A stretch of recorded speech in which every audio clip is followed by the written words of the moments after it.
ሰላም ጤና ይስጥልን እንደምን ቆይታችኋል? ይህ መጽሐፉ ይናገር የተሰኘ የቃሉ አገልግሎት መድረክ ነው። በዚህ መርሃ ግብር ባለፉት ጊዜያት የእግዚአብሔር ወንጌል በሚል ጭብጥ እየተነጋገርን አለን። እኔ ወዳጄ ፋኑና ሌሎች አብሮ ሰራተኞቻችን የእግዚአብሔርን ቃል ማጥናት የሚወዱ የእግዚአብሔርን እውነት ማጉላት የሚወዱ ወዳጆች በዚህ ሚዲያ ስንነጋገር ቆይተናል። የእግዚአብሔር ወንጌል ብለን ስንነጋገር ታዲያ የእግዚአብሔር ወንጌል ከዘፍጥረት እስከ ዳግመኛው ፍጥረት ድረስ የእግዚአብሔርን ወንጌል ዘገባ እያየን እየተመለከትን እንገኛለን። ባለፈው ዝግጅታችን ላይ የእግዚአብሔርን ወንጌል ከእስራኤል ከአብርሃም ቤተሰብ ማለት ነው የአብርሃም ቤተሰብ ግብፅ ገብቶ ከዚያ ከወጣበት ሴናሪዮ ጀምሮ የእግዚአብሔርን ወንጌል እንዴት እናያለን፣ ወንጌሉ እዚያ ቦታ እንዴት ይታያል የሚለውን ተመልክተን ነበር።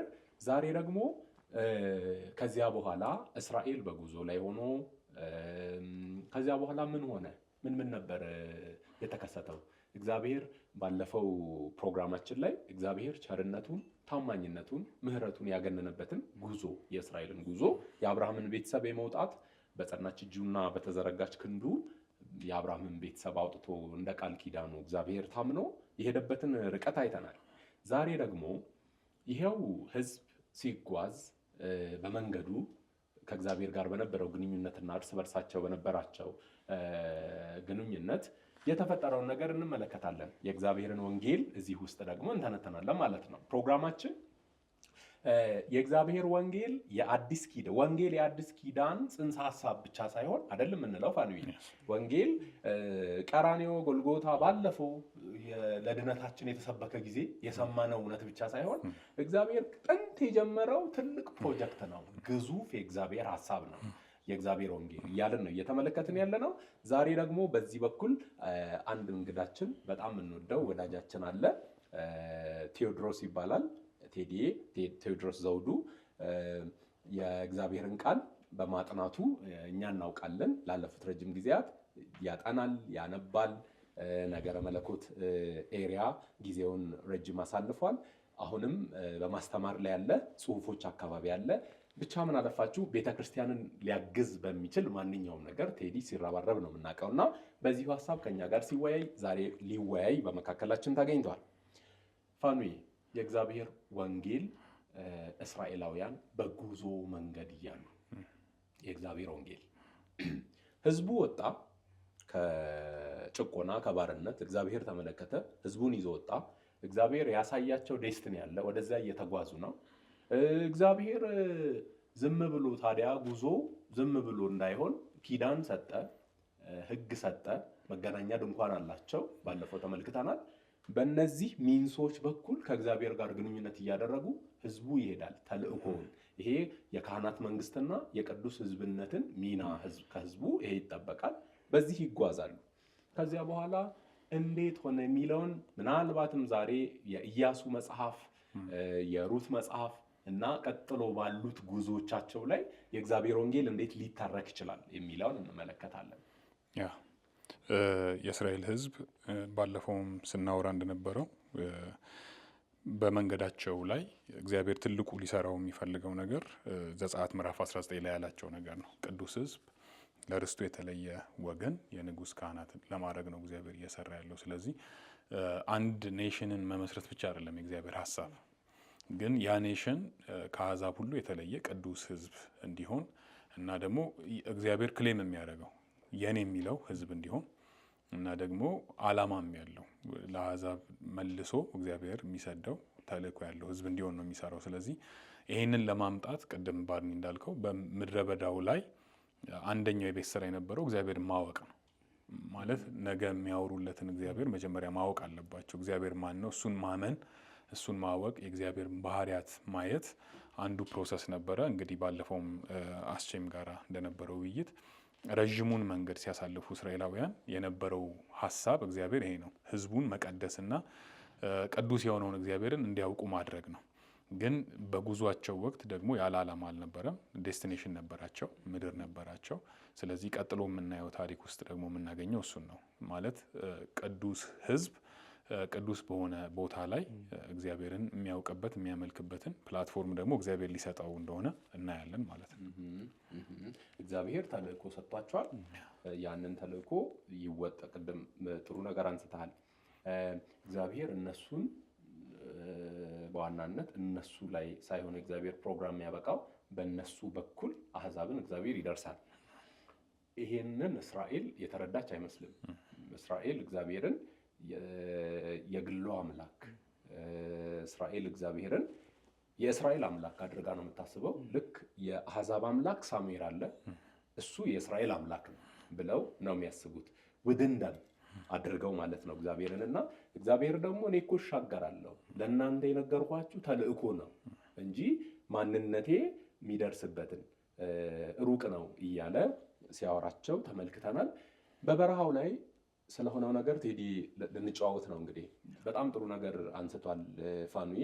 እግዚአብሔርን ማወቅ ነበረባቸው። እግዚአብሔርን ማወቅ፣ ራሳቸውንም ማወቅ፣ እንዴት ይህንን ሚሽን መወጣት እንዳለባቸው ማወቅ ነበረባቸው። እግዚአብሔር በበረሃው በምድረ በዳው ፒውሪፋይ ሲያደርጋቸው፣ ለራሱ ሲቀድስ፣ ለራሱ ዓላማ ሲያዘጋጃቸው እንመለከታለን። እና ምን ታስተውላለህ? ያው አመሰግናለሁ። የምድረ በዳውን ጉዞ ታሪክ ስናይ ለእስራኤላውያን እግዚአብሔር የዘዳግም መጽሐፍ በደንብ ያንን ያሳየናል። እግዚአብሔር የዘዳግምም የዘውልቁም መጽሐፍ እግዚአብሔር ለሕዝቡ ታማኝ መሆኑን፣ እግዚአብሔር ኪዳኑን የሚጠብቅ መሆኑን፣ እንዲሁም ደግሞ እስራኤላውያንን እግዚአብሔር አውጥቶ ሲመራ እስራኤላውያንን ብቻ ሳይሆን ሌሎች ሕዝቦችም አብረው ከእስራኤል ጋር የተስፋይቱ ምድር ተካፋዮች እንዲሆኑ የእግዚአብሔር ፕላን የሚያካትት መሆኑን ያሳያል። ስለዚህ ይሄ እግዚአብሔር ልክ ነው፣ የእስራኤል አምላክ ብለው የመጥራት መብት ሰጥቷቸዋል። የእነርሱም አምላክ ነው። ግን በእነርሱ ብቻ የተገደበና የታጠረ አይደለም። ሌሎችንም ህዝብ ጠቅልሎ የሚይዝ ሌሎችንም ህዝብ የሚመራ ነው። እስራኤል ራሱ የተመረጠችው ከአሕዛብ አባት ከአብርሃም ነው፣ እግዚአብሔር ለአብርሃም ራሱን ገልጦ። ስለዚህ እስራኤላውያን ይህን እግዚአብሔርን በማወቅ የእነሱ መጠራትና መለየት አንድ ብለሲንግ ቢሆንም ብለሲንጉ ደግሞ ለሌሎች የሚተላለፍ ነው። ስለዚህ ሌሎችንም ሰዎች መጥራትና መሳብ የእግዚአብሔር ሀሳብ እንደሆነ እንዲያስተውሉ እድል እንደሚሰጣቸው እንዲያውቁ የሚያደርግ ይመስለኛል። በጣም ጥሩ። ስለዚህ በጉዟቸው ላይ ባለፈውም ተመልክተናል። እግዚአብሔር ይታገሳል፣ ፋኑ ይታገሳል፣ በጣም ይታገሳል። ይደግማሉ። በበረሃው ላይ ጉዞ አለመታመናቸው ይቀጥላል። እግዚአብሔር ቸርነቱ ያይላል፣ ይገናል፣ በጣም ይታገሳል። ታዲያ ይሄው አይደል ወንጌል፣ የእግዚአብሔር ወንጌል የምንለው በዚያ ጋር አሁን ያወራ ነው ታሪክ ያለው ፔንታቱክ ላይ ነው። በአምስቱ የሙሴ መጽሐፍት በሚባለው ዘገባ ውስጥ ነው ያለው። ግን ፊልም እናደርገው አሁን በክርስቶስ በኩል ያወቅነውን የእግዚአብሔርን ቸርነት ነው እዚያ ህዝብ መካከል። አሁን ቴዲዬ ስታወራ የእኛን መካተት እኔ አስባለሁ። አሁን የእኛን መምጣት እስራኤል ከእግዚአብሔር በፊት እስራኤል ነበረች ወይ ማለት አሁን የሆነ ያኔ ዘጸአት ላይ 19 ላይ የምናውቃትን እስራኤል ነበረች ወይ ከእግዚአብሔር በፊት የሚለውን ማንም እንደነበሩ እግዚአብሔር እኮ ተናግሯል። ማንም ነበራችሁ እኔ ነኝ ልዩነታችሁ እያለ እግዚአብሔር ሲናገር ቆይቷል። ታዲያ ምን ተፈጠረ? ታመን አይደል እግዚአብሔር ስቲል ለቃሉ ታማኝ ሆነ። አሁን ወደ ተስፋይቱ ምድር ሊሄዱ ነው።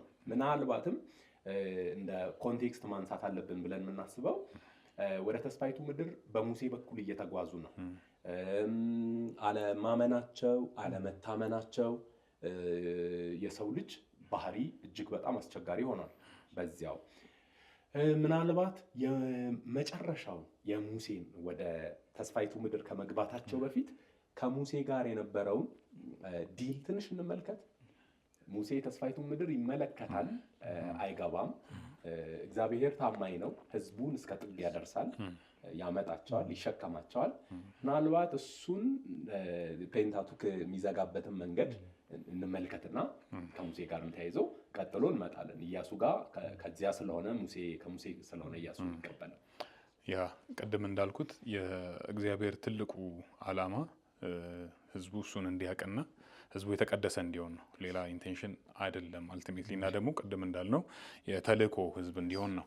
እና አንድ በጣም የሚገርመኝ ነገር አለ። ለምሳሌ ዘዳግም ላይ የሙሴን ህይወት ታሪኩን ስንመለከት በጣም ዋጋ የከፈለ ሰው ነው። ያ ህዝብ ሆኖ አሁን ያልነው ህዝብ እንደ ኔሽን እንኳን ሰርቫይቭ አድርጎ እንዲቀጥል ያደረገው ሙሴ ነው። በተለይ ደግሞ የኢንተርሴሽን ስራ በመስራት በመማለድ የእግዚአብሔርን ትዕግስት በመጠየቅ ማለት ነው። ትዝ ይላችኋል። እና ብዙ ቦታ ላይ ይሄ ሰው አለመግባቱ ሁሉ ይገርመኛል።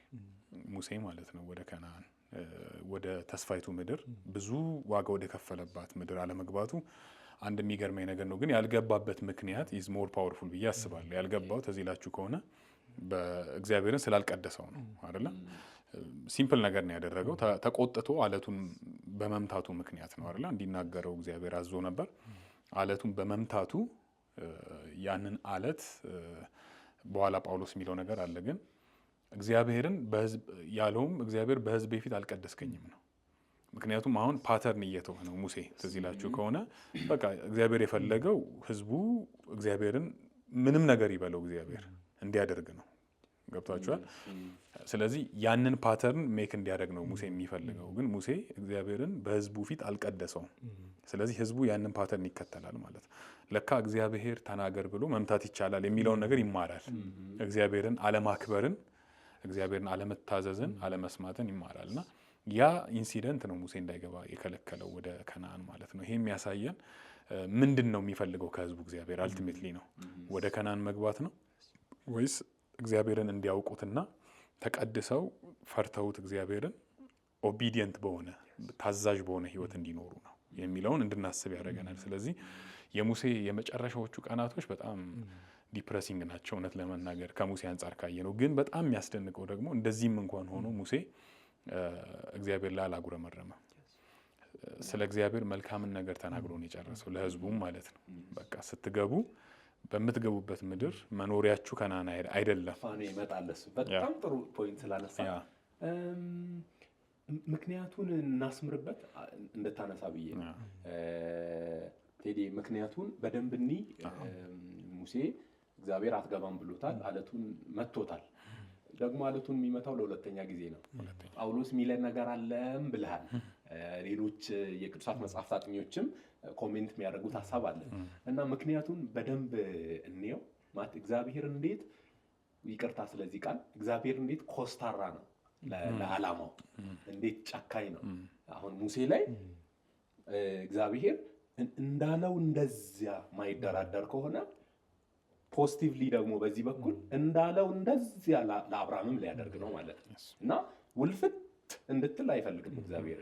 የተናገረው መንገዱም የሱ ተልእኮ የሱ ነው፣ ተልእኮ የሚፈጸምበት መንገድም የራሱ ነው እና እነ ሙሴ ሼፕ የሚያደርጉት የሆነ ቦታ ላይ አጀስት የሚያደርጉት የእግዚአብሔር ፕሮግራም የለም እና ምክንያቱም ትንሽ ጳውሎስም አንስቶታል ስላልክ በጣም እገረማለሁ በሙሴ ማንነት በአጨራረሱ እንመጣለን። እሱኛው ላይ ትንሽ ነገሮች ነካ እና ቴዲ ኮሜንት ቢያደርግ። እሺ አለቱ የሚሉት እንግዲህ የመጽሐፍ ቅዱስ አስተማሪዎች የወደፊቱን ክርስቶስን ስለመታው ነው የሚል ነገር ይነሳል። አይ ቲንክ አይደል ተይዳስ የምትለው ነገር ጥያቄው አይ ከባድ ስለሆነ ከባድ ነው። ያ እሱን ነው የሚሉት ኖርማሊ። ለምንድን ነው እግዚአብሔር የተቆጣው? ዲስኦቤ ማድረጉ ነው ወይ አለመታዘዙ ነው ወይ ነሰሰርሊ ማለት ነው? በልብሎት መምታቱ ብቻ ነው ወይስ አለት መምታቱ ራሱ የራሱ ሲግኒፊካንስ አለው የሚል ነገር ያነሳሉ። ምክንያቱም ብዙ ጊዜ እግዚአብሔርም የተጠቀሰው የእስራኤል አለት ተብሎ ነው። ትዝ ይላችሁ ከሆነ መዝሙራት ላይ የእግዚአብሔር አለት የእስራኤል አለት ተብሎ ተጠቅሷል። ከዛ ጋርም ሪሌት ያደርጋል ብዬ አስባለሁ። እስቲ ቴዳ የምጨምረው ነገር በጣም ከባድ ጥያቄ ነው፣ ግን እንትኑ ላይ ባተኩር ይሻላል ቀጥታ ዳይሬክት ከመተርጎም ይልቅ። ልክ ነው ጳውሎስ የፋኒ ባለው ሀሳብ አግሬ ያደርጋለሁ፣ ግን አልፌ ከሄድኩኝ ምናልባት ላይኑን እንዳንስት እፈራለሁ። ግን ምክንያቱ ላይ ኤንፈሲስ መስጠት ፈልጋለሁ። በቀጥታ ምንድነው የምለው የእግዚአብሔር ሆሊነስ፣ ቅድም ፋኒ ሲያነሳ እግዚአብሔር በቃ ቅዱስ ነው ማለት የህዝቡ አዳኝ፣ የህዝቡ ቤዛ ነው፣ የህዝቡ ታዳጊ ነው። አትሴም ታይም ደግሞ የህዝቡ ጌታ ነው። ህዝቡ እግዚአብሔር ባወጣው መርህና መስመር መተዳደር አለበት። ያ ሙሴንም ይጨምራል። ስለዚህ እግዚአብሔር የሚባላ እሳትም ነው ለህዝቡ የቀረበ። ስሙም ራሱ ያንን ይነግረናል። ለምሳሌ ዘፍጥረት ላይ የእግዚአብሔር አንደኛው ስሙ ኤሎሂም ነው፣ አጽናፈ ዓለሙን የፈጠረ ጌታ፣ መከበር መፈራት የሚገባው። ከዛ ያህዌም ነው ደግሞ የህዝቡ የኪዳን አምላክ፣ ህዝቡን የሚመግብ የሚረዳ የሚታደግ። ስለዚህ ይሄ እግዚአብሔር ስለ እርሱ በምናውቀው መረጃ ላይ ሲሪየስ ነው። ፋኒ ቅድም አጽንኦት ሰጥቶ ተናግሯል። ማለት ፓተርን ነው። ቀጣይ የሚያመልኩት እግዚአብሔር ማኑፕሌት የሚደረግ አይደለም። በፈለጉት መንገድ ሊድ የሚያደርጉት እግዚአብሔር አይደለም። ይሄ እግዚአብሔር የራሱ መንገድ፣ የራሱ አሰራር፣ የራሱ እቅድ ያለው አምላክ ነው። ስለዚህ እስራኤል ሊጠነቀቅ ያስፈልጋል። ለፈቃዱ ለሀሳቡ ሰሚት ማድረግ አለባቸው። አንደኛ ቆሮንቶስም ያንን ፓተርን ፋኒ ያነሳውን የሚሰጥ ይመስለኛል። ህዝቡ ሙሴን ይከተሉ ዘንድ ተባብረዋል። በባህር ተጠመቁ። ከዛ ደግሞ ጠጥተዋል አይደል? ከውሃው ጠጥተዋል ይመስለኛል። እና ፓተርኑ ምንድነው? የጌታ እራት የቤተክርስቲያን ስርዓቶችን የመካፈል ነገር ተምሳሌታዊ አድርጎ ነው የሚስላቸው። ያንን አለት ክርስቶስን ከዛም አለት ጠጥተዋል ይላል። ልክ በቤተ ክርስቲያን ኮንቴክስት ውስጥ የሚደረጉ የጌታ እራት መንፈሳዊ ስርዓቶች፣ የጥምቀት ስርዓቶችን ሁሉ እስራኤላውያን እንዳደረጉ ግን እግዚአብሔር በሚበዙት ደስ አላለውም፣ አንዳንዶች በምድረ በዳ ቀርተዋል ይላልና ጳውሎስ ቸርች አቴንድ ማድረግ ብቻ በቤተ ክርስቲያን ስርዓት ተካፋይ መሆን ብቻ የድነት ተካፋይ አያስደርግም። ጄኒዩንሊ እግዚአብሔርን ካልተደገፍን፣ እግዚአብሔርን ካላመን፣ እግዚአብሔርን ማመን ደግሞ ሁለንተናን መስጠትና መታዘዝን ለሱ ፈቃድ መገዛትን ይጠይቃል። ስለዚህ ሙሴ የቀረበት ትልቁ ሪዘን ያህዌን አልቀደሰም፣ ያህዌን አላሳየም፣ የሚገባውን ክብር አልሰጠውም። እሱ በፈለገው ፓተርን ብዬ አስባለሁ። በጣም ያህዌን እንደ ጌታ አልቀደሰውም። ወደ እንድንመለስ ወደ ላይ ናችን በትክክል ብለሃል። ለምንድን ነው በጣም ልናሰምርበት የፈለግኩት?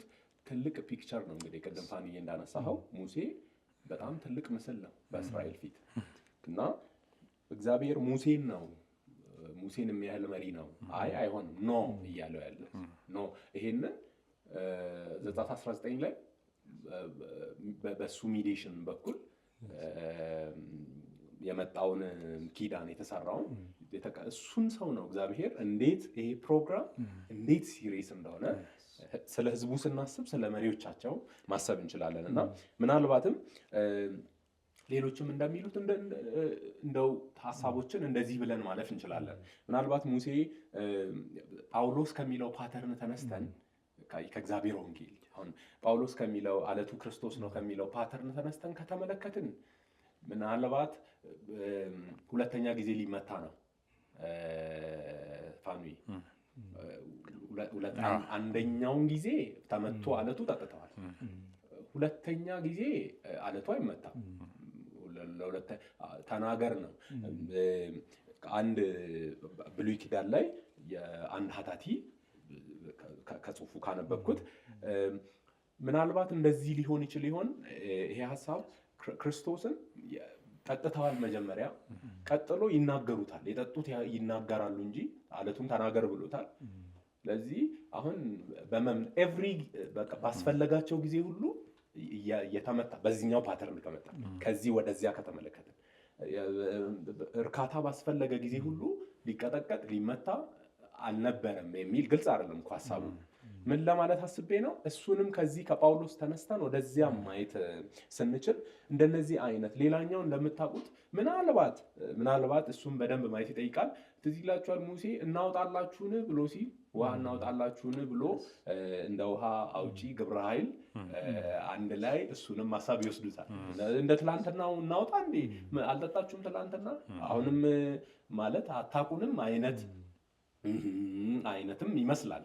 እና ሆነም ቀረ ግን ትኩረታችን ስላይደለ ከዚህ በጣም ልናሰምር የፈለግነው ቅድም ፋኑዬ እንዳነሳኸው እግዚአብሔር እንዴት ሲሪየስ እንደሆነ እግዚአብሔር እንዴት ይሄንን ፕላን እግዚአብሔር እንዴት ታማኝ እንደሆነ ታማኝነቱ ወደዚህም በመቅጣት ወደዚያም ደግሞ በማሻገር የእግዚአብሔር ምሕረትና ታማኝነት ተገልጧልና ቅድም ፋኑዬ እንዳልከው ሙሴ ይሄ ሆኖ አጨራረሱ በጣም የምገረምበት ሀሳብ ዘዳግም ላይ ኑ ይላቸዋል፣ ይሰበስባቸዋል። ኑ እንግዲህ 12ታችሁ ኑ ተሰብሰቡ፣ ነገሩ ሰብስቡልኝ ብሎ ሜዳ ላይ ይሰበስባቸዋል። ለምን እኔን አትገባም ብሎኛልና ልባርካችሁ ብሎ አትገባም የተባለ ሰው የእግዚአብሔርን በየነገዱ ሲያወራ ሙሴ እግዚአብሔርን የተረዳበት መንገድ ግሩም ነው አይደለ?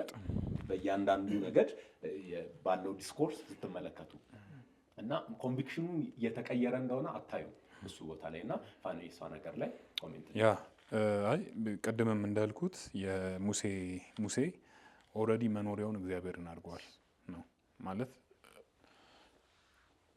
እውነት ነው። ብዙ ዋጋ የከፈለበት ነው ከነዓን ግን አስቀድሞ ሙሴ እግዚአብሔርን መኖሪያው አድርጓል። ስለዚህ ከእግዚአብሔር የበለጠ ሪዋርድ ሊሆን አይችልም ከነዓን ነው አይደለ? የተሻለ ነገር ሊሆን አይችልም ከእግዚአብሔር። ስለዚህ ለእስራኤላውያንም ያላቸው እሱ ነው። ፓተርኑም እሱ ይመስለኛል። ማለት መኖሪያችሁ የዘላለም አምላክ እግዚአብሔር ነው የሚለው የምትገቡበት ምድር እንዳያስደንቃችሁ ነው ከእግዚአብሔር በላይ አይደል? ከእግዚአብሔር በላይ በጣም እንዳያስደንቃችሁና ልባችሁን እንዳይዘው ነው። መኖሪያችሁ ስቲል ራሱ እግዚአብሔር መሆን አለበት ነው። እውነት ነው የምትገቡበት ምድር ውስጥ ያላረሳችሁትን ነው የምትበሉት። ኦልሬዲ የከናናውያን ስለሆነ የተሰራ ቤት ውስጥ ነው የምትገቡት። ግን ስትገቡ እግዚአብሔርን እንዳትረሱት ነው። ስለዚህ አይ ቲንክ ሙሴ አስቀድሞ በልጧቸዋል ማለት ነው ህዝቡን። ምንም እንኳን ከናን ባይገባ ከናን ቢገቡ ማድረግ ያለባቸው መኖሪያቸው እግዚአብሔር ማድረግ ነው። ሙሴ ደግሞ ኦልሬዲ አድርጓል እና ስለዚህ ከዛ አንጻር ካየነው ሙሴ ፌል አድርጓል ወይ? አይ ዶንት ቲንክ በዚህ ሴንስ ፌል አላደረገም። እውነት ነው ምድርን ከመውረስ አንጻር ካየነው እግዚአብሔርን ባለመታዘዙ ስፔሲፊካሊ ተጎድቷል። ግን ትልቁን በረከት ደግሞ እግዚአብሔርን አግኝቷል ብዬ አስባለሁ። ስለዚህ በጣም እንደነቃለን በዚህ መሪና ፋኖ ከዚህ በፊት አንስተን እናውቃለን ባንድም በሌላም። አሁን የሚገቡባት ምድር ግብጽ ላይ እንደለመዱት በመስኖ ምትለማ አይደለችም። ሙሴ ይህንን ያውቃል። ፓተርኑ አሁን እግዚአብሔር ነው ጌታ፣ እግዚአብሔር ነው አምላክ፣ እግዚአብሔር ነው የመግቦታቸው ምንጭ። አሁን ዝናብን በሜትሮሎጂ አይደለም የሚጠብቁት። እንደምታውቀው እነርሱ እግዚአብሔርን ምድሪቱ ውስጥ ገብተው ያመልኩታል። እሱ እህልንና ውሃን ይባርካል። ዝናብ የሚያገኙት በዚህ ከቨነንት ውስጥ ነው። እሷን ነገር በአንድም በሌላም አውርተን እናውቃለን ይመስለኛል። እና ስለዚህ ሙሴ እነዚህን ይነግራቸዋል ለህዝቡ። መኖሪያችሁ እሱ አይደለም፣ በምድሪቱ ለምነት ላይ አይደለም እየተመለከተ ነው የሚያወራው። እና በምድሪቱ ለምነት ላይ አይደለም የሚወሰነው። አሁን የሚቀጥለው ላይፋችሁ ማርና ወተት በተባለ በተጠቀሰም ሰብስታንስ አይደለም፣ እግዚአብሔር ነው የመኖሪያችሁ የሚለውንና እስራኤል ይህንን ማድረግ ፌል አድርጋ ይህንን መለማመዱን ነው እንግዲህ ጉዞ ላይ የምንመለከተው። በቀጣይ ጉዞ ነው ልንሸጋገር ነው ወደ ቀጣይ ጉዞ። ስለዚህ የእግዚአብሔር ወንጌል እዚህ ውስጥ እንዴት ይታያል? በአንድም በሌላም ስታሳዩ ነበር ቅድም። እግዚአብሔር እንዴት ለፕሮግራሙ እንዴት ቆራጥ እንደሆነ ተመልክተናል። ለቅድስናው እንዴት ቀናኢ እንደሆነ ተመልክተናል። በመሪዎቹ በሙሴና በአሮን እግዚአብሔር በተናገረው በመሪዎቹ እግዚአብሔር ፓተርን እግዚአብሔር ሲስተም እያሳየ እንደሆነ ለጀነሬሽን የሚሆን ለአብርሃም የተናገረውን መንገድ እያሳየ እንደሆነ ተመልክተናል። ራሱ ፓተርን ነው መጥቶ እኛ ጋር እግዚአብሔር አሁንም የቀጠለውና ኦኬ። ስለዚህ ጉዞ ቀጠለ። ከሙሴ ፍጻሜ በኋላ ጉዞ ቀጠለ። አሁንም እግዚአብሔር ታማኝ ነው። ከሙሴ በኋላ እግዚአብሔር ምን ይውጠኛል አይልም። እግዚአብሔር እንዴት አድርጌ ጨርሰዋለሁ። አብረን ጀምረን ሲና ላይ ሙሴን ምናልባት አይታችሁ ከሆነ ወደ ለኢያሱን እግዚአብሔር ለኢያሱ ተልኮ ሊሰጥ ሲል ባሪያዬ ሙሴ ሞቷልና ብሎ ይጀምራል። እና በእርግጥም ባሪያው ሙሴ ሞቷል። እግዚአብሔር ግን እንዴት አደርጋለሁ ይህንን ህዝብ ብሎ አይሸበርም። ከሙሴም ጋር አይሰፋም እና የተጀመረው ነገር እና ይቀጥላል ይሄ መንገድ እና ስለዚህ እሱ መንገድ ይዘን እስቲ የእግዚአብሔርን ወንጌል እናሰላስል፣ ሪፍሌክት እና ምናልባት እንደ አንድ እንትን ላነሳ የምችለው ሙሴ በተደጋጋሚ የሚያነሳው ነገር ጉዞ ላይ ቀጣይ ጉዟቸው ላይ ልብ ሊሉት የሚገባው ነገር በሁለት ቃላት ይገልጣል። አስታውስ አትርሳ፣ አስታውስ አትርሳ የሚሉ ነገሮችን በተደጋጋሚ ይናገራልና አንደኛ ጌታ አምላካቸውን በፍጹም ነፍሳቸው በፍጹም ኃይላቸው እንዲወዱት እግዚአብሔር በቃ ያላቸውን ኃይል ሰጥተው እንዲያመልኩት እንዲወዱት ማስጠንቀቂያ ይሰጣል። የምትገቡበት ምድር ለም ይሆናል፣ ይባርካቸዋል። እግዚአብሔር ግን እንዳትረሱ፣ እግዚአብሔር ነው ወደዚህ ያመጣችሁ። ስለዚህ የህይወታችሁ ጎል እግዚአብሔርን ማምለክ ነው። ስለዚህ ከነአን ራሱ ግቡ የሚሆነው እግዚአብሔርን ለማምለክ ትክክለኛ ቦታ ነው። አብርሃም እግዚአብሔርን ሲያመልክ ነበር በከነአን። አሁን እስራኤላውያን እግዚአብሔርን ያመልካሉ። ጎሉ እግዚአብሔርን ማምለክ ነው።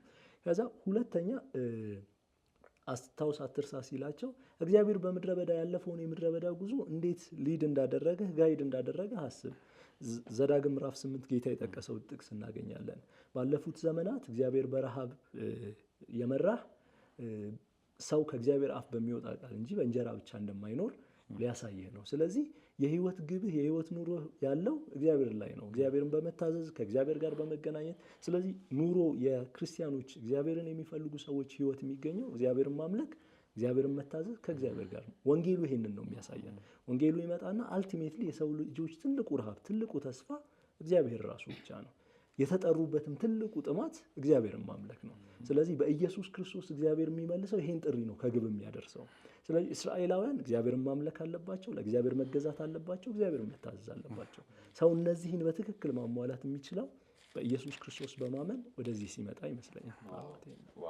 ስለዚህ ፋኒ ይሄኛው ፓተርን ቴዲ ቅድም እንዳለው የሚጠብቁት ከነዓንን በጣም ልዩ የእግዚአብሔር ስጦታ አድርገው ከእግዚአብሔር ውጪ ነው። በነገራችን ላይ ላንድን የሚያስቡት እነሱ ከእግዚአብሔር ውጪ ሆነው ነው የሚያስቡት። እግዚአብሔር ደግሞ ላንድን እንደ መስዋዕት እንደ አምልኮ ማዕከል አድርጎ ነው የሚያስበው። ልክ አባታቸው አብርሃም ያመለከበት መሰዊያ የሰራበት ቦታ ነው። እግዚአብሔር በዚያች መሬት ሆኖ ዓለምን የሚደርስበትን የሚዲሽን ፕሮግራም ነው የሚያስበው። እነሱ ከእግዚአብሔር እጅ የተገባልን ተስፋ ነው ብለው ከእግዚአብሔር ውጪ ነው ምድርን የሚያስቡት አይነትና ምን እየሆነ ነው መንገዳቸው ላይ። ቀጥሎ ወደ ኢያሱ እንግዲህ አሁን ጉዞ ይጀመራል እና ቶሎ ጠቅለል አድርገን እነዚህን ሀሳቦች እንመለከት። ያ ወደ ከነዓን ሲገቡ እንደተባለው ቅድምም መኖሪያ የዘላለም አምላክ እግዚአብሔር ነው የሚለው ሀሳብ በአዲስ ኪዳንም የሚቀጥል ኮንሴፕት ነው። በተለይ ጌታችን ኢየሱስ የተናገረው ነገር አለ ዮሐንስ ወንጌል ምዕራፍ 15 ላይ በእኔ ኑሩ የሚለው በፍቅሬ ኑሩ የሚለው እና መኖሪያ የሚለው ሴንስ አንዱ ብዬ የማስበው ልክ እኛ ሁላችንም ወደ ቤቶቻችን ስንሄድ መኖሪያ የሚሰጠን ሴኩሪቲ አለ፣ የሚሰጠን ነፃነት አለ፣ የሚሰጠን ደስታ አለ፣ የሚሰጠን ሚኒንግ አለ። ውጪ የምንሆነውና መኖሪያችን ውስጥ ስንሆን የምንሆነው ነገር ዲፍረንት ነው እና ሚኒንግፉልነስ ይሄ ቀደምት ሄዳ ያለው ነገር በጣም ወሳኝ ነው። የቱ ጋ ነው ኤግዛክትሊ የእስራኤል ህልውና ያለው ማንነቷ ራሱ አይደንቲቲዋ ራሱ ያለው የት ውስጥ ነው? የት ውስጥ ስትሆን ነው እስራኤል የምትሆነው? እና እንዳልከው አሁን ምድሩ ራሱ የሚሰጣቸው ነገር የለም። ምድሩ የሚሰጠው አይደንቲቲ የለም። አይደንቲቲያቸው ያለው እግዚአብሔር ውስጥ ነው። እንዲያውም ትዝ ይላችሁ ከሆነ ማርያም መሰለችኝ ስትዘምር ሙሴና እነ ማርያም ሲዘምሩ ዘጸአት 15 ላይ ማደሪያ ወደምታደርጋት ምድር ታስገባቸዋለህ ይላል እና ትላለች መዝሙሯ ላይ እና የእግዚአብሔር ማደሪያ ነው ያ ቦታ ማለት ምንም ምድሩ ምድር ነው። የተለየ ነገር የፓጋን የጣዖት አምላኪዎች ምድር ነው። ኤግዛክትሊ ግን ያንን ምድር ዩኒክ ያደረገው እስራኤልም ከምድሩ ጋር በተገናኘ አይደንቲቲዋን እንዳትሰፋ ነው። በቃ ማንነቷ ያለው ከእግዚአብሔር ጋር ነው። እስራኤል ፖለቲካል ኔሽን አይደለችም። እንደ ማንኛውም ህዝብ ይሄ ሌላው አሕዛብ እንደተመሰረተው አይደለች። ቴዎሎጂ ማለት የእግዚአብሔር አገዛዝ ስር ያለች ህዝብ ነች። ስለዚህ የእስራኤል ማንነት ከእግዚአብሔር ጋር የተሳሰረ ነው። እትብቱ ያለው ከእግዚአብሔር ጋር ነው። ኮኔክተር ነው። ከተቆረጠ ከእግዚአብሔር ምድሩ ላይም ሲጀመር መሰንበት አትችልም።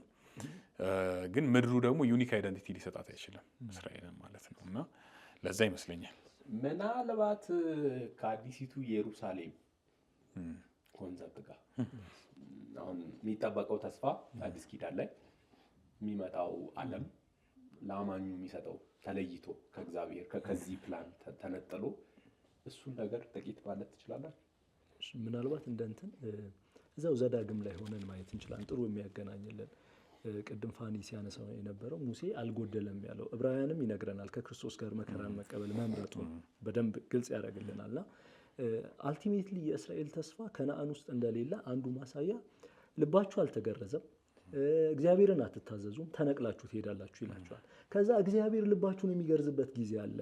ያኔ ትታዘዙኛላችሁ፣ ትወዱኛላችሁ ይላልና የእስራኤል አልቲሜት የመጨረሻ ግብ የሚመጣው የመጨረሻው በመሲሁ አማካኝነት የሚመጣው መንግስት ውስጥ ይመስለኛል። የአዲሱ ኪዳን ተስፋ ልባቸውን ይገርዛል፣ ልባቸውን ይለውጣል፣ ለእግዚአብሔር ያላቸውን አተያይ ይቀይራል። ከዛ መጨረሻ ላይ ሲመጣ የአዲሲቱ ኢየሩሳሌም ትልቁ ልዩነት በጉ በመካከሉ መገኘቱ ነው። በቃ ምድሩ አይደለም እንትኑ አይደለም ከሰማይ ነው የምትወርደው መጽሐፉ እንደሚነግረን። ስለዚህ መሲሁ ባለበት የእግዚአብሔር መገኘት በሙላት በሚሆንበት ያ ስፍራ ነው የክርስቲያኖች ተስፋ እውን የሚሆነው። ለዚህ ነው ማቴዎስን ስናነብ መሲሁ ሲመጣ ገና እግዚአብሔር ከህዝቡ ጋር እንደሚሆን አማኑኤል ተባለ በመሲሁ መምጣት። ከዛ ማቴዎስ 18 በቤተ ክርስቲያን መካከል ውሳኔ ሲደረግ መሲሁ አለ፣ ሲጨርስም እኔ እስከ ዓለም ፍጻሜ ድረስ ከእናንተ ጋር ነኝ ይላል። አልቲሜትሊ ራእይ ላይ ደግሞ የምናገኘው እግዚአብሔር ተልእኮን በፈጸመ መልኩ ከህዝቡ ጋር ሲሆን ነው። ስለዚህ ኢየሩሳሌም የሚያደርጋት የእግዚአብሔር በህዝቡ መካከል መገኘት ይመስለኛል። ያ ከኛም እንትን ያለ አሁን የእስራኤል ያኛው አባዜ አሁን ካለን ከኛም በጣም እንትን ያለ አይደለም ብዬ ነው። አሁን እኛም የምናደርገውን ይመስለኛል ያደረጉት አንዳንዶቻችን። የሚመጣውን ዓለም እስካቶሎጂን ስናስብ፣ ፍጻሜን ስናስብ እግዚአብሔር የገባልን ተስፋና የሚሰጠን ከእግዚአብሔር ውጭ የሆነ እግዚአብሔር እጁ ላይ የያዘ ስጦታ አድርገን ነው የምናስበው። ያኛውን ዓለም ግን ከእግዚአብሔር ጋር የተሰፋ ነው። እግዚአብሔር ነው አይደል ምትለም ካለ ፋኑ እሱ ላይ እስራኤላውያን አይ ቲንክ ከገቡም በኋላ አንዱ ሲቸገሩበት የነበረው ነገር ትምክህቶቻቸውን ከእግዚአብሔር ውጭ ማድረግ ነው። ለምሳሌ ምድራቸው ላይ ቤተ መቅደሱ በምድሩ ላይ እስካለ ድረስ እግዚአብሔር ይነቅለናል ብሎ አስበው አያውቁም። የት መሄጃ አለው ብሎ እና እንደ አንድ ጣዖት ስለሚያስቡትም ማለት ነው። እና ያ ትምክህት አለ፣ ያ ፕራይድ አለ። እግዚአብሔር እንዲያውም ሕዝቅኤል ላይ የዓይናችሁን ትምክህት አነሳለሁ ይላቸዋል።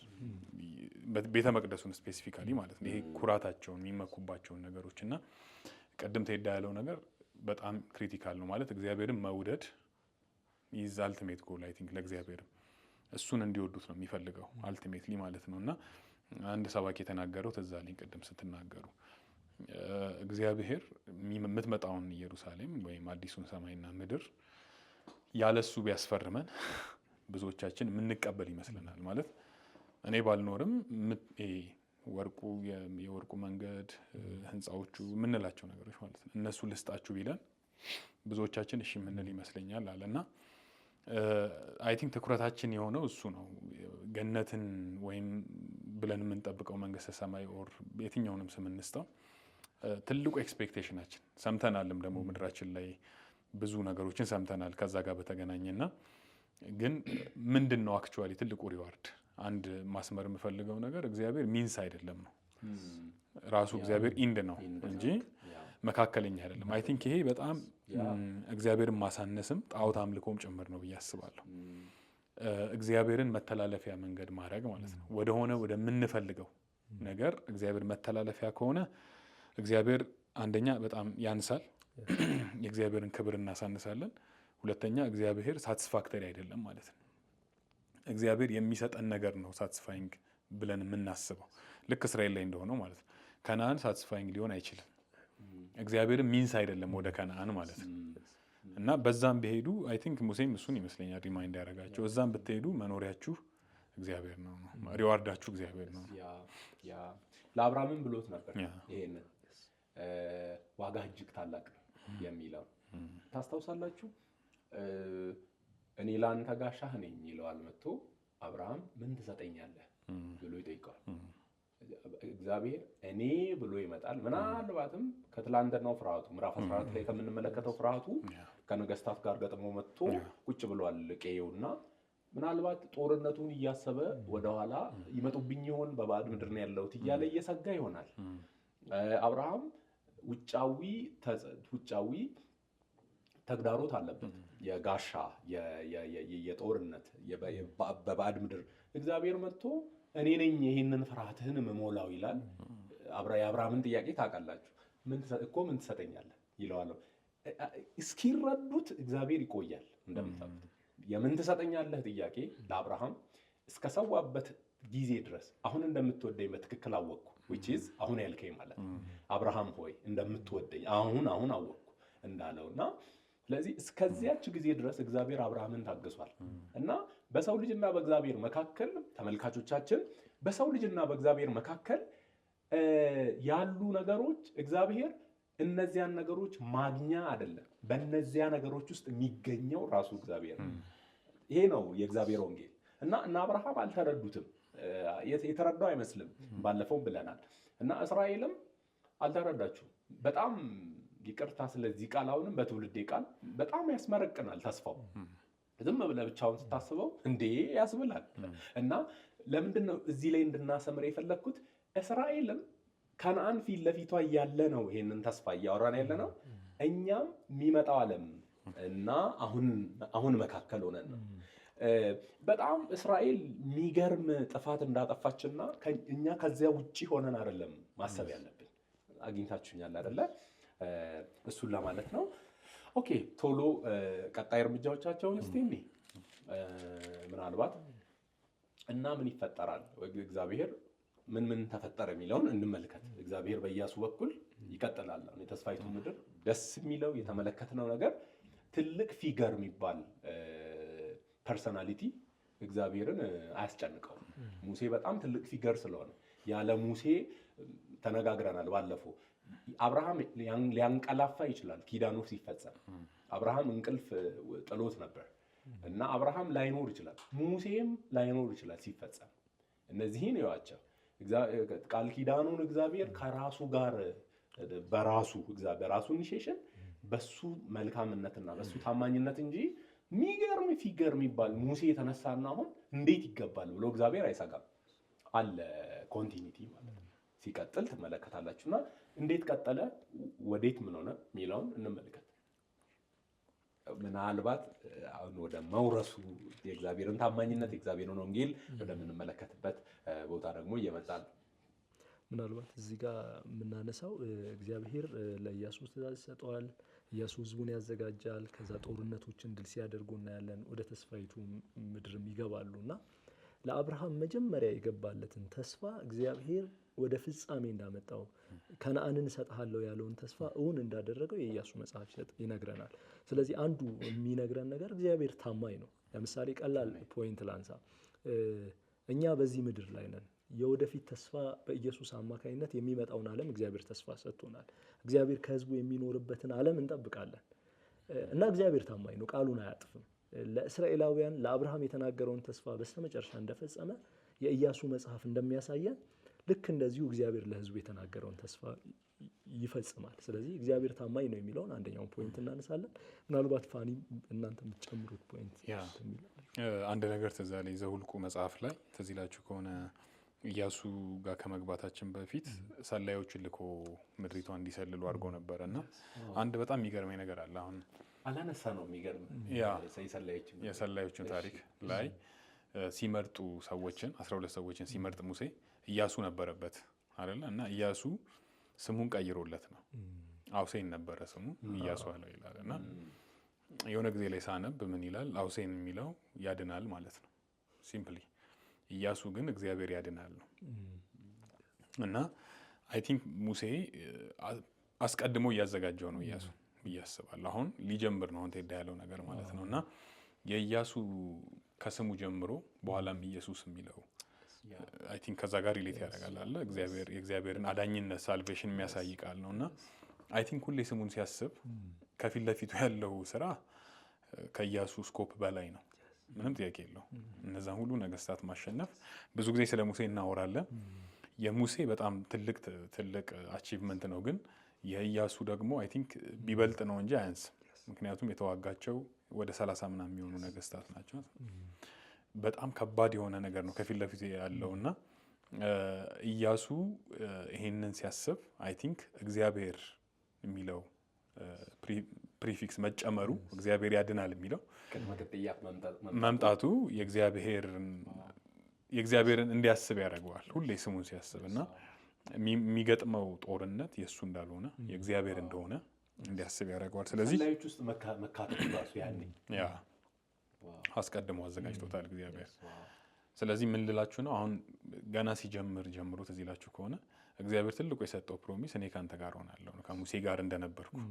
ስለዚህ ከዛም በኋላ እናንተም ታነሱታላችሁ የምናያቸው ድሎች እንዳለ ሙሉ በሙሉ አትሪቢዩት የሚደረጉት ለእግዚአብሔር ነው። ኢቨን ራሱ ምንም አይነት የሰው ኮንትሪቢዩሽን ትንሽም እንኳን የለባቸውም እና ስትራቴጂዎቹም ይለዋወጣሉ ከምዕራፍ ምዕራፍ ማለት ነው። አንዱን አገር ያጠቃበትን መንገድ ኢያሪኮ ጋይ ለምትባል ምድር ሲጠቀም ደግሞ አታዩ፣ ይለዋወጣል አይደለ? እያንዳንዱ እንትን ላይ እና የእግዚአብሔር ነው በቃ መጨረሻም ላይ ኢያሱ ይላል አይ ቲንክ እግዚአብሔር ነው የሰጠን ይህን ምድር ይላልና የኢያሱ ታሪክ ላይ የኢያሱ ታሪክ መሆን አይችልም። በቃ ምክንያቱም ኢያሱ ሊፈጽመው ከሚችለው በላይ ነው ስኮፑ ማለት ነው። እዚህ ላይ አድ የምታደርጉት ነገር ካለ የኢያሱን ስም ቴንክ ዩ ፋኑኤ ስላነሳ ከእግዚአብሔር ወንጌል ጋር እንደው የምታወሩት ሁሉ የእግዚአብሔር ወንጌል ነው እረዳለሁ። ስፔሲፊክሊ የእግዚአብሔር ወንጌል እያልኩ ያለሁት ከጭብጣችን ጋር ተያይዞ ተመልካቾቻችንን ዘግይቶ የገባ ፕሮግራማችንን የሚከታተል ሰውም ካለ ብዬ አስቤ ነው። የኢያሱ ስም እግዚአብሔር ያድናል የሚል ትርጓሜ ይዛል። አሁን ይሄንን በዚህ ዘመን ያለ አማኝ የሆነ አደባባይ ላይ ቆሞ ምን ሊል ይችላል? ፋኑኤ ማለት ግልጽ ነው። መጥቶልሃል እኮ እንደው አይ በሏል ምን አስበው ኢየሱስ ያድናል የሚለው ሐሳብ በጣም ግልጽ ነው አይደል? አሁን ኢየሱስ ያድናል እንላለን። አሁን ላይ በዚያ ዘመን እግዚአብሔር ያድናል እንላለን። ወንጌሉ ይሄው ነው። ወንጌሉ ይሄው ነው። የእግዚአብሔር ኢያሱ ወይም የእግዚአብሔር ኢየሱስ ነው ሚዲየት የሚያደርገው ይሄንን ማዳኑ የእግዚአብሔር ነው። ፕሮጀክቱ የእግዚአብሔር ነው። ቅድም አንተ እንዳነሳው ስሙ ላይ አሁን እግዚአብሔር ያድናል የሚለውን አስበን አሁን ወንጌልን እየተናገርኩ እግዚአብሔር ያድናል ብዬ ብል አደባባይ ላይ ቆሜ ምን ማለቱ ነው ልባል እችላለሁ። እና እግዚአብሔር ነው አዳኝ፣ የእግዚአብሔር ክርስቶስ ነው አሁን እየተሰበከ ያለው በዚህ ዘመን እና ስለዚህ እሱን ልናነሳስቤ ነው። ተጨማሪ የምትለው ካለ ምናልባት ፋኒ ያነሳው ላይ ለመጨመር ለማድረግ አሁን አንተም ሪሌት ካረከው ጋር ኢያሱ የህዝቡ ጀነራል ሆኖ ነው የሚወጣው። በዋነኝነት እግዚአብሔር ነው ጦርነቱን የሚመራው፣ እቅድ ያወጣል። እግዚአብሔር ነው ጋይድ የሚያደርጋቸው፣ እግዚአብሔር ነው የሚያደርጉትን ሁሉ የሚያደርጉት። እንደ ጦር መሪ እግዚአብሔር ነው ከፊት ቀድሞ የሚወጣውና ኢያሱ ግን በዋነኝነት ስዕል ተደርጎ የተሳለው ህዝቡን ወደ ተስፋይቱ ምድር ያገባ መሪ ሆኖ ነው የምናየው እና የሆነ ነገር ያሳየናል። የኢያሱ ፓተርን ማለት ነው። አዲስ ኪዳን ላይ ኢየሱስን ያመለክተናል። ፐርፌክት የሆነ የእግዚአብሔርን ህዝብ ወደ ተስፋይቱ ምድር እግዚአብሔር ወደ ገባለት ምድር የሚያስገባው እውነተኛ መሪ ኢየሱስ ነው። ስማቸውም አንድ ነው፣ ስራቸውም ያንን ያመለክታል። ስለዚህ የኢየሱስን በተጠራ ቁጥር የሚታወሰው ደህንነት ከእግዚአብሔር ዘንድ ነው የሚለው ነው። እግዚአብሔር ነው የሚታደገው፣ እግዚአብሔር ነው የሚያድነው። ስለዚህ ሌላ ጭብጥ ልናነሳ የምንችለው ድህነት የማንም አይደለም፣ የኢያሱም አይደለም። ኢያሱን ሲጠሩት እግዚአብሔርን ነው ሪማይንድ የሚያደርጉት። ስለዚህ ደህንነት የእግዚአብሔር ነው፣ የሚያድነው እግዚአብሔር ነው የሚለውን ጭብጥ በጣም አጽንኦት ይሰጣል። ስለዚህ ወደ ተስፋይቱ ምድር መግባት፣ ከባርነትና ከጭቆና መውጣት የሙሴም ስራ አይደለም፣ የኢያሱም ስራ አይደለም። አልቲሜትሊ የእግዚአብር ነው። እነሱ ሚንሶች ናቸው። አዲስ ኪዳን ላይ መተን ሪሌት የምናደርገው ከኢየሱስ ጋር ነው። እርሱ እውነተኛ አምላክ፣ እውነተኛ ሰው ነው። ስለዚህ ፐርፌክትሊ የእግዚአብሔርን ህዝብ ከባርነት ወደ ተስፋይቱ ምድር ከኃጢአት ጭቆና የእግዚአብሔር ህዝብ ወደ መሆን እውነታ ማምጣት የሚችለው ኢየሱስ ክርስቶስ ነው። ስለዚህ ኢያሱ ኢየሱስን ያሳያል። በደንብ ቀድሞ የመጣ ጥላ ሆኖ ያገለግላል ብዬ አስባለሁ። ዋው ቴንክ ዩ ቴዳ። አሁን ያልከውን ነገር ማጽናት ወይም መጨመር የጦር ጀነራሉ የሚለውን ታስታውሱ እንደሆነ ኢያሱ ምዕራፍ 5 ከቁጥር 13 ላይ አንድ ኢያሱ ኢያሪኮ አጠገብ እያለ አንድ ሰው ረጅም የተመዘዘ ሰይፍ ይዞ ኢያሱ አጠገብ ይቆማል። ከዚያ ኢያሱ ደንግጦ ይመለከታል። ሰውየውን ጠየቀው አይደለም ከማን ወገን ነህ ብሎ ይጠይቀዋል። ይሄ በጣም ትልቅ ከማን ወገን ከኛ ነህ ይላል። ከማን ወገን ነህ የሚለውን ጠይቀው ከኛ ነህ ከጠላቶቻችን ወገን አንዱን ነው መምረጥ እንችላል። የሚገርም መልስ ነው አይደል? ያ ሰው የሚመልሰው አይ ይላል። ያለውን ታስታውሳላችሁ። እኔ ከሰራዊት አለቃ ከእግዚአብሔር ተልኬ መጥቻለሁ። ከአንተም ወገን እኔ አንተ ቲምም አይደለሁም፣ ከጠላቶቻችሁም አይደለሁም። ጦርነቱን የምመራው ከዚያ በወሰድኩት አመራር ነው የሚለውንና ግሩም ነው። እግዚአብሔር ነው ጦርነቱን ይሄንን ጦርነት በየቅድም እንዳነሳው ፋኑኤም ከተሞቹ ላይ 30 ምናምን ከተሞች ላይ እነዚህን ስትራቴጂዎች እግዚአብሔር ነው የሚነድፈው። አንዳንዴ በዝማሬ ቅጥር ይፈርሳል ብለን ልክ እኔ ችግር እንዳለው አይደለም እያወራን ያለሁት። ጩሁ ብለን በጩኸት እኛ ጩኸትም አልን ዝማሬም አለን አንድ ስትራቴጂ ነው። እየጮሁ የዞሩትና የፈረሰ ጠላቶቻቸው የተሰደዱላቸው ከተማ የለም። እሱን ኢያሪኮ ላይ ነው የምናየው። እኛ እንደ ፓተርን እና እንደ ሲስተም በጩኸት ይሄ ነገር ይፈርሳል አልን እንጂ እግዚአብሔር ሲደግም እሱን አንመለከትም። እና በየከተማው እግዚአብሔር እነሱ መታዘዛቸው ውስጥ አሁን ጩሁ ብሎ ሰው ይቅርታ ስለዚህ ቃል ጅልነት ሞኝነት በሚመስል መንገድ ለሰው ልጅ አእምሮ ማለት ነው ይሄ ይሆናል። ትረስት ማድረግ አለባቸው። መንገዱ እግዚአብሔር ነው። መታዘዝ አለባቸው። ህዝቡን መምራት አለበት። እንዲህ ብሎኛል እግዚአብሔር በሉ እንዲንውጣ ማለት አለበት።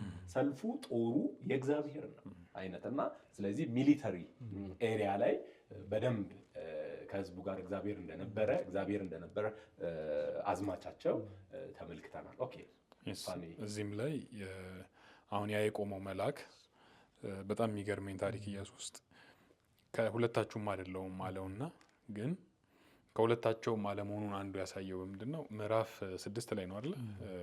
የአካን ታሪክ ያለው አካን እርም የሆነውን ነገር በሰወረበት ታሪክ ውስጥ በጣም ብዙ ሰዎች ሞተዋል።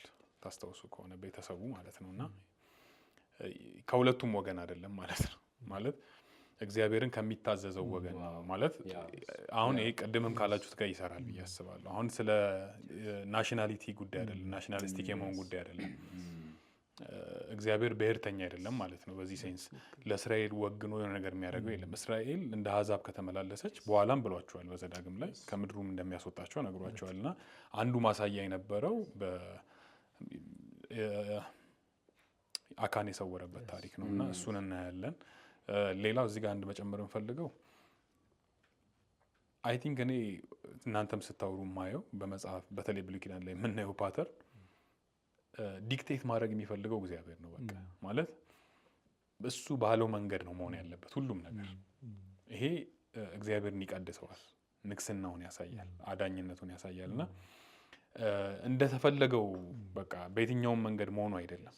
እግዚአብሔር ባለው መስመር እንዳሳሰባቸው የሚባለው ነገር የለም። እግዚአብሔር ባለው መስመር ነው። ትዝ ይላችኋል አንደኛ ሳሙኤል ምዕራፍ 17 ላይ የዳዊትና የጎልያድ ታሪክ በጣም የሚገርመኝ ቃል አለ። ዳዊት የተናገረው ጎልያድ ፊት ቆሞ ማለት ነው እግዚአብሔር በሰይፍና በጭሬ ብቻ እንደማያድን እንድታውቁ ነው ማለት የእናንተ ይሄ ውጊያው የእግዚአብሔር ነው፣ ሰልፉ የእግዚአብሔር ነው አላቸው። ኢትስ ኖት አባውት ይሄ በሰይፍ ስለመዋጋት በቃ አንዱ ህዝብ አንዱ እግዚአብሔር ላይ ነው የተነሳችሁት። እግዚአብሔር ደግሞ በሰይፍ እንደማያድን እንድታውቁ ነው። እና ስለ እግዚአብሔር አሰራር ስናስብ ሁል ጊዜ መጠንቀቅ ያለብን እግዚአብሔር እንዲከብርና እንዲቀደስ ነው የሚፈለገው። አልቲሜት ጎሉ እሱ ነው። ስለዚህ ምንድን ነው እግዚአብሔር የሚፈልገው ተብሎ ነው የሚጠየቀው እንጂ መድገም አይደለም። አሁን ቅድም እንዳልከው ባኒ ማለት ነው ማለት ያንን ስላደረግን ይሄ ይሆናል የሚል የአስማተኛ ምንድን ነው ስቲክ አይደለም እጃችን ላይ ያለው ማለት ነው። የሆነ ነገር ስንል የሆነ ነገር ይሆናል አይደለም። እግዚአብሔር ምንድን ነው የሚፈልገው ነው አልቲሜትሊ። እግዚአብሔር እንዲቀደስ ስለሆነ አላማው፣ እግዚአብሔር እንዲከበር ስለሆነ የእሱ ክብር ነው አላማው። ስለዚህ በማይመስል መንገድ ያድናል፣ በጩኸት ያድናል። የዮርዳኖስን ወንዝ እርገጡት ይላል። በፈለገው መንገድ እግዚአብሔር ያድናል። ማዳን እንዲያውም መዝሙር 3 ላይ ዳዊት እንደዛ ይላል፣ ማዳን የእግዚአብሔር ነው ይላልና እሱ ልጨምር ነው። ዋው! በዚህ ሁሉ መንገድ እግዚአብሔር ማዳኑን ለማምጣት ይህን ሁሉ የማይመስል ዘወርዋራ የሚመስል ለሰው ተጠቅሟል። በመጨረሻም ደግሞ በመሲሁ በኩል የመጣበት መንገድ ለሰሚውም ለዓለምም በቃ ግራ ነው። እንደዚህ ነው በቃ በፉጨት ነው ቢል እግዚአብሔር ያፏጫሉ፣ ይወድቃል። እኛም ይመስላል ፉጨት ላይ ፓወር አለ ብለን ነው የምናስበው። እግዚአብሔር ግን የፈለገው በምን መንገድ ትላንትን ተቀብለው እንደዚያ ሌጋላይዝ አድርገው እንዳይቀጥሉ እግዚአብሔር ፈልጓል። እና አዲስ ኪዳን ላይም እግዚአብሔር የመረጠው መንገድ የራሱ መንገድ ነው። የራሱ የመጣበት ኢንካርኔሽን በክርስቶስ እኛ ጋር የደረሰበት መንገድ መስቀል የእግዚአብሔር መንገድ ነው። የእግዚአብሔር መስቀል የፈላስፋዎችና የሆኑ ሰዎች ግኝት አይደለም። የእግዚአብሔር መንገድ ነው። በእግዚአብሔር መንገድ ነው ይሄ ጦርነትና የድነት መንገድ የሚገኘው ካለ አሁንም ይሄው እግዚአብሔር ነው ይሄን መንገድ ያሰመረው። አድማጭ ተመልካቾቻችን የእግዚአብሔር መንገድ ነው። አሁን በዚህ መንገድ ያላችሁ እግዚአብሔር በሚመራው መንገድ፣ እግዚአብሔር በሚመራው ሰልፍ፣ እግዚአብሔር በሚመራው ጦር እግዚአብሔር ምሪት በሚሰጥበት መንገድ ያላችሁ ታድላችኋል። ይኸውም በክርስቶስ እግዚአብሔር በሚመራው በእግዚአብሔር መንግስት። ይሄ ነው የእግዚአብሔር ወንጌል። እስራኤል ይህንን መታዘዝ፣ ለዚህ መታመን ነበረባት። ሌላ ምናልባት አሁንም ከኢያሱና ከህዝቡ ልታነሱ የምትችሉት ነገር ስለ ቃል ኪዳን ማንሳት ትችላላችሁ። ሙሴ ጋር ነበር የኢያሱን አስታውሳችኋል። እግዚአብሔርና ኢያሱ ደግሞ ይነጋገራሉ። ከሙሴ ጋር እንደነበርኩ ካንተ ጋር እሆናለሁ፣ ይሄንን አደርጋለሁ። አንተ ደግሞ የዚህ ህግ መጽሐፍ ከአፍህ ከቨነንት አለ አይደል ንግግራቸው። እኔ ይሄንን በህይወትህ ዘመን ማንም አይቋቋም። እንደዚያው ከሙሴ ጋር እንደነበርኩ ካንተ ጋር እሆናለሁ። እግዚአብሔርና ኢያሱ ጋር ያለውን ዲልዩ ከዚያ ኢያሱ ህዝብ ጋር መጥቶ ሲያወራ ይሄንን ፕሬዘንት ሲያደርግ ህዝቡ ያለውን ታስታውሳላችሁ። ብቻ እግዚአብሔር ከሙሴ ጋር እንደነበረ ካንተ ጋር ይሁን። አንድ ላይ የነበሩ አይመስልም ከህዝብ ጋር። ኢያሱ ሰምቶ ከእግዚአብሔር የመጣውን ህዝቡ ኮንፈርም ሲያደርግ ማለት ነው። ኢያሱ ከእግዚአብሔር ተልእኮን ይቀበላል፣ እግዚአብሔር በህዝቡም በኩል ያጸናል። እንደውም የማይታዘዝህ ሰው አይኑር፣ ይገደል፣ ይጥፋ እስኪል ድረስ ህዝቡ ይታዘዛል። ስለዚህ እስራኤላውያንም ብቻ ከሙሴ ጋር እንደነበረው እግዚአብሔር ካንተ ጋር ነው። አሁን ስለ ኳሊፊኬሽን አይደለም፣ ስለ ንግግር ችሎታ አይደለም። ከሙሴ ጋር እንደነበረው ካንተ ጋር እግዚአብሔር ይሁን። ምናልባት ይሄ ከሙሴ ጋር ያደርግ የነበረው ነገር በቅጡ ገብቷቸው ነው የሚለው ሐሳብ ራሱን የቻለ ሌላ ሐሳብ ቢሆንም ስለ ኪዳን ማንሳት ትችላላችሁ። ስለ መታዘዝ አለመታዘዝ፣ ስለ መሬት ጥቂት ማንሳት እንችላለን። ምናልባትም ያሉን ጥቂት ደቂቃዎች ናቸውና ከነዚህ ቲሞች ስለ መሬት፣ ስለ ቃል ኪዳን፣ ስለ ወርሺፕ፣ ስለ አምልኮ ማንሳት እንችላለን።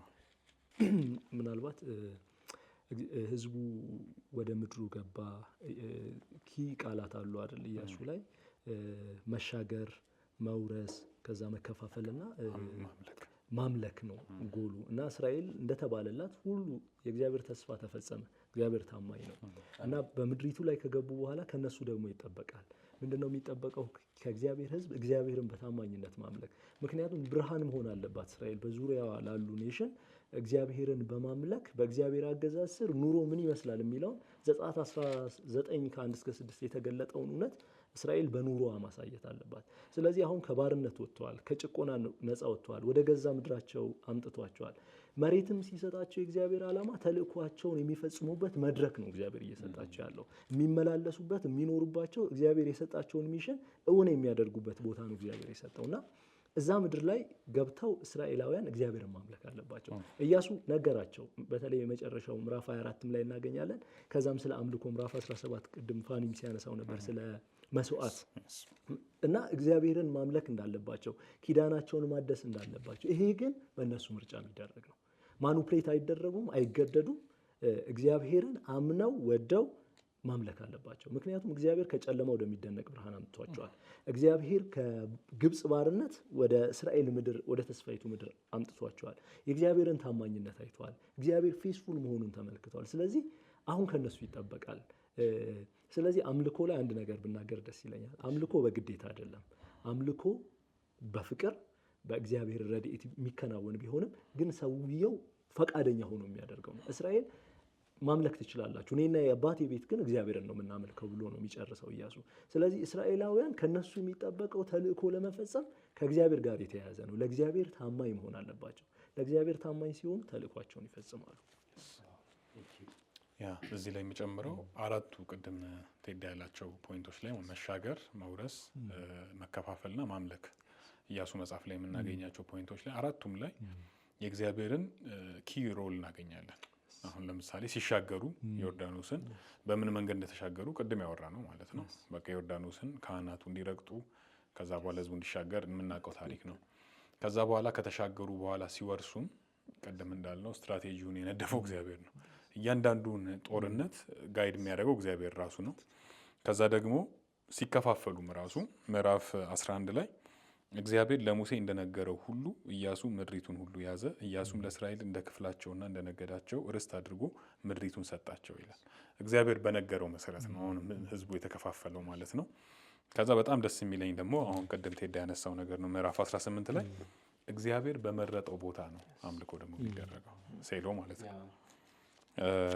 እና በተደጋጋሚ ሀሳብ ይመጣል። በነገራችን ላይ እግዚአብሔር የመረጠው ቦታ ኦልሞስት ቴማቲክ ነው። ይሄ ኢንቴንሽናልም ነው ብዬ አስባለሁ። እና ምዕራፍ 18 ላይ የእስራኤል ልጆች ማህበር ሁሉ በሴሎ ተሰበሰቡ፣ በዚያም የመገናኛውን ድንኳን ተከሉ፣ ምድሪቱም ጸጥ ብሎ ተገዛላቸው ይላል። ስለዚህ ይሄ ሴሎ የሚባለው ምድር አስቀድሞም እግዚአብሔር ለሙሴ ነገረው ነው።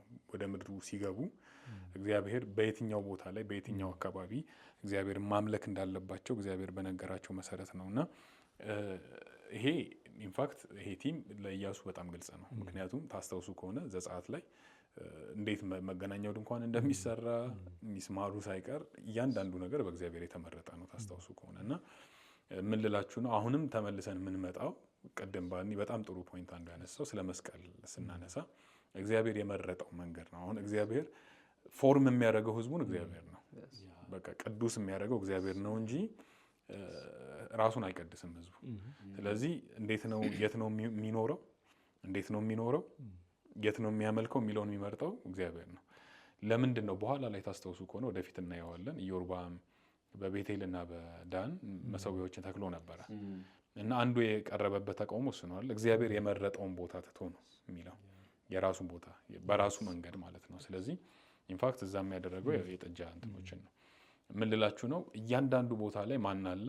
ዲሳይሲቭሊ እግዚአብሔር አለ ማለት ራሳቸው በራሳቸው ያመጡት ነገር አይደለም።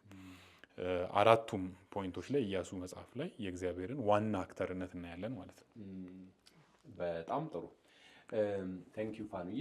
በቀረን ጥቂት ጊዜ ስለ ላንድ ብናነሳ፣ ስለ ምድር፣ ስለ መሬት ለአብርሃም እግዚአብሔር የተናገረው ብለን ቅድም በጥቅሉ አንስታል። የጥቂት ነገር እናንሳ። ለእስራኤል ቀላል አይደለም ይሄ ኢሹ። በእንግድነት ምድር እዚያ ላሉ ሰዎች፣ በባርነት በጭቆና ላሉ፣ በባዕድ ምድር በግዞት ምድር ላሉ ሰዎች ቀላል አይደለም እና እሱን ከአብርሃማዊ ብለሲንግ ጋር ምናልባትም ከአዲስ ኪዳንም ጋር እናገናኛለን። ክርስቶስ ኢየሱስ ማቴዎስ 1 የሚጀምረው የወንጌላችን የወንጌል መግቢያ የሚጀምረው የዳዊት ልጅ የአብርሃም ልጅ የክርስቶስ ኢየሱስ መጽሐፍ የትውልድ መጽሐፍ። ስለዚህ እሱ የአብርሃም ልጅ ነው፣ የዳዊት ልጅ ነው። ኮኔክሽኑ ይቀጥላል። ስለ ላንድ ጥቂት የምትሉት ነገር ካለ 1 ደቂቃ ውስጥ ሄዳ ስለ ላንድ ስለሚገቡበት ምድር ምድር ግዴታ ነው ወይ እግዚአብሔር ፎከስ አሁን ከኤደን ገነት ጋር ኤደን ገነት ላይ ያለ ኪዳን አለ። እዚያ ጋር እግዚአብሔር ምድር እሰጣችኋለሁ ሲል አትመለከቱ። የተሰራ ካሉ ከተሰሩ ፍጥረታት አንዱ ሲሆን ነው የምትመለከቱትና ኦኬ ጥቂት ነገር ብትል ምናልባት ወደ ኋላ እንመለስ። አሁን ጥሩ ያነሳው 1 ደቂቃ አለ ቴዳ። እሺ በ1 ደቂቃ ችግር የለም። ምዕራፍ 1 ላይ የአዳምና ሔዋን በተለየ ቦታ ኤደንን እንዲንከባከቡ እንዲጠብቁ ታዘው ነበርና የመጽሐፍ ቅዱስ ተማሪዎች ምን ይላሉ? መጠበቅ መንከባከብ የሚለው ተርም ዘሌዋውያን ላይ ያለው ኮንቴክስት ያስታውሰናል። ዘሌዋውያን ላይ ካህናት በቤተ መቅደሱ የሚያደርጉትን አገልግሎት የሚጠቀምበት ቋንቋ ነው የመጽሐፍ ቅዱስ ጸሐፊው የተጠቀመው የዕብራይስጡ። ስለዚህ የተለየ ቦታ ነው። ያ የተለየ ቦታ ደግሞ የእግዚአብሔር መገኘት ነው። ስለዚህ ምድሩ ሲግኒፋይ የሚያደርገው የእግዚአብሔር የተለየ መገለጥ የሚገኝበት የእግዚአብሔር የተለየ ፕሬዘንስ የሚገኝበት ቦታ ነው ኤደን ገነት። ስለዚህ የኤደን ገነት ቲም ነው እየጨመረ መገናኛው ድንኳን ላይ ሆኖ እናገኘዋለን ምድሩ ላይ። ስለዚህ የምድሩ ግብ ምንድን ነው? እስራኤል የእግዚአብሔር መገኘት በሙላት የሚታይባት ስፍራ ትሆናለች። መላው ዓለም የእግዚአብሔርን መገኘት የሚያይበት መድረክ ነው ማለት ነው። እግዚአብሔር ከህዝቡ ጋር ልክ የኤደን ገነትን ሮል የሚወጣበት ስፍራ መቅደሱ ያገለግላል። ከዛ ደግሞ አጠቃላይ ምድሩ። ስለዚህ ምድር ሁሉ ልክ እንደ ኤደን ገነት ማስፋት አይደለ የአዳምና ሔዋን ተልእኮ። ስለዚህ ይሄንን የምድሩን ሮል እግዚአብሔር ለእስራኤላውያን የሰጠው ከዚህ አንጻር ነው። ስለዚህ እስራኤል የእግዚአብሔር መገኘት ለዓለም ሁሉ የምታስተላልፍ የምታሳይ መንግስት ነው። ቴንክ ዩ ቴዲ።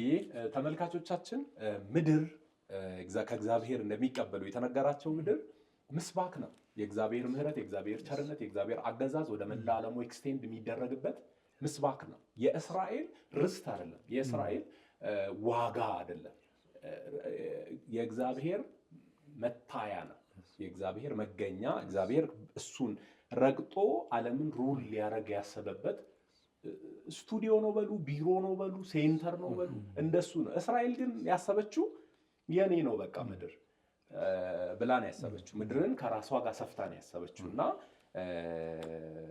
እንደዚያ ፋኑኤ እዚህ ላይ አንድ ደቂቃ ትጠቀማለህ? ያ አንድ ቃል ትዝ ብሎኝ ነው ዕብራውያን ምዕራፍ 11 ላይ ስለ አባቶች ሲናገር እነዚህ ሁሉ አምነው ሞቱ፣ የተሰጣቸውን የተስፋ ቃል አላገኙም። ዳሩ ግን ከሩቅ ሆነው አዩትና ተሳለሙት፣ በምድሪቱም እንግዶችና መጻተኞች እንዲሆኑ ታመኑ። እንዲህ የሚሉት ለእነርሱ የሚሆነውን ነገር እንዲፈልጉ ያመለክታሉና ያን የወጡበትን ሀገር አስበው ቢሆን ሊመለሱ ጊዜ በሆነላቸው ነበር። አሁን ግን የሚበልጠውን እርሱም ሰማያዊ ሀገር ይናፍቃሉ። ስለዚህ እግዚአብሔር አምላካቸው ተብሎ ሊጠራ በእነርሱ አያፍርም፣ ከተማን አዘጋጅቶላቸዋል። እና አብርሃምን ቅድም የጠቀሰዋለት እና አብርሃም በምድሩ ላይ እየኖሩ ግን እንደ መጻተኛ ነው የኖሩት። እንደ መጻተኛ ታመኑ ይላል። ቢኮዝ ሲምቦሊክ እንደሆነ ገብቷቸዋል። ለምንድን ነው አብርሃም መሬት እየገዛ ትዝ ይላችሁ ከሆነ ለሬሳው እንኳን መሬት እየገዛ ነበር የሚኖሩ፣ ድንኳን ነበር የሚተክለው እና ምድሪቱን ኦን እንዳደረጉት አይሰማቸው። እንደ መጻተኛ ነው የታመኑት ይላል የዕብራውያን ጸሐፊ። ምክንያቱም የበለጠ ከተማ አስበዋል እና እግዚአብሔር ከዚህ የበለጠ የከበረ የወደፊት ስራና ዓላማ እንዳለው በመንፈሳቸው ተረድተዋል ማለት ነው። እንዳልከው ማንነታቸውን ከቦታው ጋር አላገናኙም ማለት ነው። ተመልካቾቻችን ዛሬ እግዚአብሔር እንዴት እንደታመነ በእስራኤል ጉዞ በበረሃ በምድረ በዳ እንዴት እንደታመነ ተመልክተናል። ወደ ተስፋይቱ ምድር በመግባቱም ረገድ እግዚአብሔር መራቸው፣ እግዚአብሔር ወሰዳቸው። ለአብርሃም የተናገረውን እግዚአብሔር ፈጸመ፣ ታመነ። ታዲያ ይህ ሲሆን ጦርነቱን የሚመራው ራሱ እግዚአብሔር ነበር። በኢያሱ በኩል ጀነራሉ ራሱ እግዚአብሔር፣ የሚነድፈው እግዚአብሔር፣ የሚያደርሰው እግዚአብሔር፣ ጥጉም ራሱ እግዚአብሔር ሆኖ ተመልክተናል። ይኸውም በክርስቶስ በኩል ያገኘናቸውን መንፈሳዊ በረከቶች ሁሉ አግኝተን የምንደርሰው ራሱ እግዚአብሔር ጋር ነው። ጸጋ ስጦታን ብታስቡ፣ አገልግሎትን ብታስቡ፣ ይሄ ነው እግዚአብሔር ወንጌል አይደለ? አገልግሎትን ብታስቡ፣ ሊመጣ ያለውን ከተማ ብታስቡ እግዚአብሔር ራሱ ጋር ነው የሚያደርሰን። የእግዚአብሔር ወንጌል ወደ እግዚአብሔር እንጂ የሚወስደን ከእግዚአብሔር በተገኘው ወደሆነ ከፍታ የሚወስደን አይደለም። ይሄንን ብሉይ ኪዳንን የሚያነብ አማኝ ሊገነዘበው ይችላል ብለን እናስባለን። በቀጣይ ዝግጅታችን እስክንገናኝ ሰላም።